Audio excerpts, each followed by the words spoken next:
औज़ुबिल्लाहिमिनश्शैतानिर्रजीम बिस्मिल्लाहिर्रहमानिर्रहीम। Dear students, उम्मीद करता हूँ कि आप सब खैरियत से होंगे। स्टूडेंट्स, आज चैप्टर नंबर 5 का हम आगाज़ कर रहे हैं और आज चैप्टर नंबर 5 का पहला टॉपिक आपके साथ हम डिस्कस करेंगे। स्टूडेंट, आपको पता है कि आइडियल गैस इक्वेशन एक बहुत इंपॉर्टेंट इक्वेशन है जो कि आज हम अपने लॉन्ग क्वेश्चन के अंदर प्रूव भी करेंगे। आपको प्रूव करना सिखाएंगे कि किस तरह से हम इसको डिफरेंट लॉज की मदद से जो है वो ड्राइव करते हैं। तो अगर आप आइडियल गैस इक्वेशन आज डेरिवेट करना सीखना चाहते हैं तो हमारे लेक्चर को एंड तक लाजमी देखिएगा। आइए स्टूडेंट्स, हम चलते हैं अपनी पहली स्लाइड की जानिब, जिसमें हमारा जो चैप्टर 5 स्टार्ट हो रहा है इसकी तरफ हम बढ़ेंगे। तो फर्स्ट जो स्लाइड हमारे आज के लेक्चर की है, इसमें सबसे पहले आपको पता है कि हम मैटर को डिफाइन करते हैं। What is the matter? Write the name of the states of the matter. तो स्टूडेंट्स, आप सब जानते हैं, बड़ा सिंपल पॉइंट है, anything that has some mass and it occupies some space that is actually known as, क्या कहते हैं स्टूडेंट हम इसे? That is known as a matter. तो मैटर आपको पता 4 स्टेट्स में पाया जाता है, जिसमें सॉलिड है, लिक्विड है, गैस है और प्लाज्मा है। तो the simplest form of the matter is the gaseous state and the most matter around us is in the solid state. Last year student हमारे फर्स्ट ईयर के एनुअल पेपर के अंदर जो है वो एक एमसीक्यू भी आ चुका है कि the most abundant state around us, यकीनन सी बात है आप याद रखेंगे, वो सॉलिड है। और simplest form of the matter याद रखेंगे, वो गैसियस फॉर्म है, गैसियस स्टेट है। तो ये हमारा इस चैप्टर का पहला पॉइंट और पहला सवाल आपका जो शॉर्ट में बन सकता है वो ये है। इसी तरह स्टूडेंट नेक्स्ट क्वेश्चन की तरफ अगर हम बढ़ें, पहले पैराग्राफ के अंदर ये क्वेश्चन मौजूद है और ये बड़ा अहम सवाल है, ये बड़ी दफ़ा हमारे एनुअल पेपर में आ चुका है। Why liquids are less common state of matter. तो स्टूडेंट्स, बात ये है कि liquid are less common than solid, gases and plasma. The reason is that the liquid state of any substance can exist only within a narrow range of temperature and pressure. आपने कहा जी ये narrow range से क्या मुराद है? Student, हम water की example लेते हैं।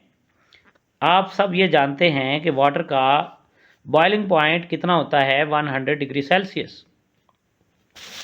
और वाटर का फ्रीजिंग पॉइंट कितना होता है? 0 डिग्री सेल्सियस। इसका मतलब है वाटर लिक्विड फॉर्म में कब तक रहेगा? जब तक टेम्परेचर 0 से 100 के दरमियान है। इसका मतलब है ये एक नैरो रेंज है। ये तो वाटर है, वाटर में हाइड्रोजन बॉन्डिंग होती है आपको पता, और बहुत सारे लिक्विड्स हैं जिनका बॉइलिंग पॉइंट बड़ा कम होता है, बड़ी जल्दी वेपर्स में चले जाते हैं। तो इस नैरो रेंज के अंदर अंदर वाटर लिक्विड फॉर्म में एग्जिस्ट कर रहा है। अगर 100 से ज़्यादा टेम्परेचर करें तो क्या होगा? गैस बन जाएगा। 0 से कम करें, 0 पर आए तो क्या हो जाएगा? सॉलिड बन जाएगा। अब जैसे पेट्रोल है, पेट्रोल आप देखें, गैसोलीन जो है, गैसोलीन एक हाइड्रोकार्बन है। जैसे ही आप उसे एटमॉस्फेयर में एक्सपोज करते हैं वो वेपोराइज हो जाता है। तो इसका मतलब है लिक्विड स्टेट लेस कॉमन इसलिए है क्योंकि ये एक नैरो रेंज के अंदर अंदर अपनी लिक्विड फॉर्म में रहती है। अगर उस रेंज से टेम्परेचर बढ़ाया जाए या कम किया जाए तो फिर ये सॉलिड या लिक्विड में या गैसियस फॉर्म में चेंज हो जाती है। नेक्स्ट स्लाइड की तरफ स्टूडेंट बढ़ते हैं। गैसेस की कुछ प्रॉपर्टीज़ हैं जो आप जानते हैं, शॉर्ट क्वेश्चन के तौर पर ये लाजमी आ सकती हैं।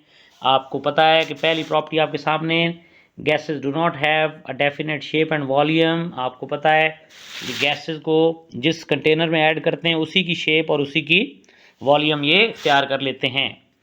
Ideal gases have 0 particle volume. आपको पता है आइडियल गैसेस का वॉल्यूम जो है वो निग्लिजिबल होता है, ना होने के बराबर होता है। तीसरा पॉइंट देखिए, the molecule of gases are widely separated from one another and most of the volume of a gas आप जानते हो एम्प्टी होता है। Nearly 99% space of the gases is empty. और एक और बड़ा इंपॉर्टेंट पॉइंट स्टूडेंट, एक शॉर्ट क्वेश्चन भी है जो कि ये हमारे एयर कंडीशन एसी जो हैं इनमें एक इफेक्ट अप्लाई होता है जिसका नाम है जाउल थॉमसन इफेक्ट। और ये जाउल थॉमसन इफेक्ट क्या कहता है कि sudden expansion of a gases causes cooling, या when the gases are expanded suddenly they causes cooling effect and this is known as Joule-Thomson effect। जैसे स्टूडेंट हमारे air conditions होते हैं, इसमें आप जानते हैं बाहर आउटडोर जो होता है, इस आउटडोर के अंदर हम एक कंप्रेसर लगाते हैं, यानी ये आउटडोर जो है वो कंप्रेसर होता है। ये क्या करता है, ये बाहर से एयर को कैच करता है और उसको कंप्रेस करके ये पाइप के ज़रिए से अंदर लेकर आता है। अब पाइप के अंदर जब आता है तो ये आगे हमारे पास आपको पता है कि इंडोर लगे होते हैं, इनडोर में से ये एयर जो है वो बाहर आती है। जैसे यहाँ पर ये एयर आती है तो ये एक्सपैंड हो जाती है, इस पे से प्रेशर हट जाता है, और जैसे ही ये इनडोर से बाहर निकलती है ये कूल्ड हो जाती है। इस इफेक्ट को क्या कहा जाता है students? It is known as a Joule Thomson effect. और फिर एक और बड़ी इंटरेस्टिंग प्रॉपर्टी है हमारे पास कि pressure of a gas is due to the collision of the gas molecules with each other and with the walls of the container. यानी गैस का जो प्रेशर है वो गैस के मॉलिक्यूल्स की आपस में कोलिजन की वजह से होता है, और ना सिर्फ आपस में बल्कि वॉल्स ऑफ कंटेनर के साथ कोलिजन की वजह से भी प्रेशर एग्जर्ट होता है। जी स्टूडेंट्स, आगे चलते हैं। नेक्स्ट जो लॉन्ग क्वेश्चन आपको करवाना था आज का जो बेसिक हमारा टॉपिक है, बड़ा इंपॉर्टेंट पॉइंट जो आज का हमारा लेक्चर होने जा रहा है, very interesting and very important for long question, you know very well, it is ideal gas equation. तो स्टूडेंट, आइडियल गैस इक्वेशन के अंदर आपके सामने सबसे पहले हम इसको डिफाइन करेंगे। क्या होती है जी आइडियल गैस इक्वेशन? बड़ी इंटरेस्टिंग डेफिनेशन है, आप बुक में भी ऐड कर सकते हैं। The equation which explain the effect of temperature and pressure simultaneously on the volume of a gas is known as ideal gas equation. अब इसको बड़ा गौर से समझना होगा स्टूडेंट। साइमल्टेनियसली का मतलब होता है बैक वक्त, एक ही वक्त में दो चीज़ों का असर इकट्ठा जब हम इंटरप्रेट करते हैं वॉल्यूम पर, तो वो इक्वेशन आइडियल गैस इक्वेशन कहलाती है। मैं आपको एक एग्जांपल देता हूँ। एक एमसीक्यू हमारा हर साल पेपर में आता है, आप एक इक्वेशन अपने पास नोट कर लीजिएगा, ये आपके काम आएगी कैलकुलेशन में। V is equal to T over P. अक्सर आप देखते हैं प्रीवियस, ये नहीं 2024-25 के पेपर में आया, if the temperature of the gas is double and pressure is also doubled, what will be the change in the volume of a gas? There will be no change because 2 will be cancelled out with 2 and it will become 1. There will be no change in volume.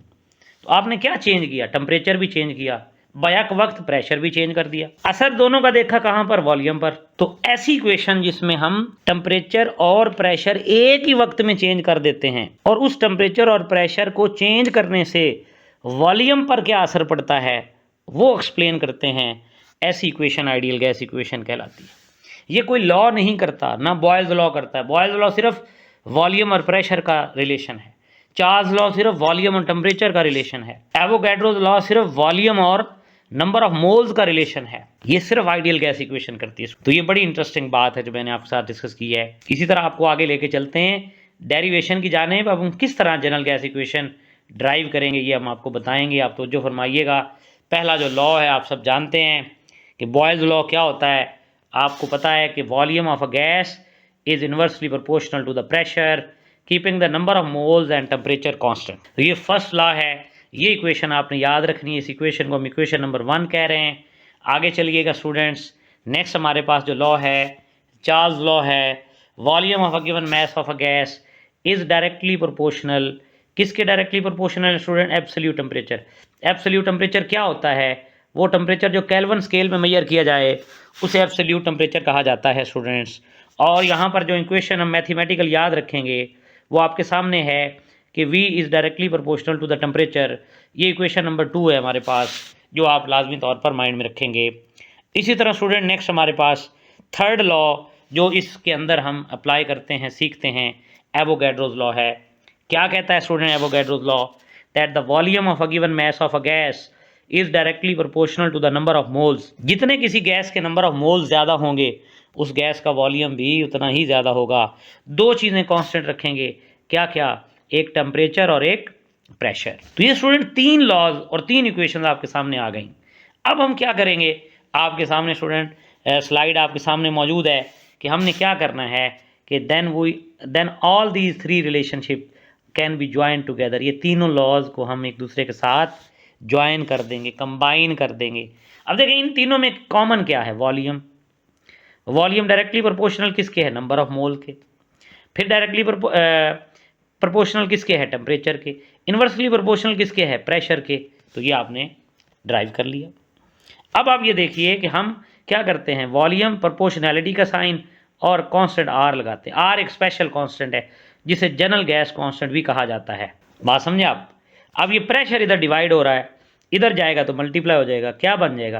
P V किसके equal आ जाएगा student? N R T के। और ये P V is equal to N R T कौन सी equation है? आप सब जानते हैं, it is a general gas equation.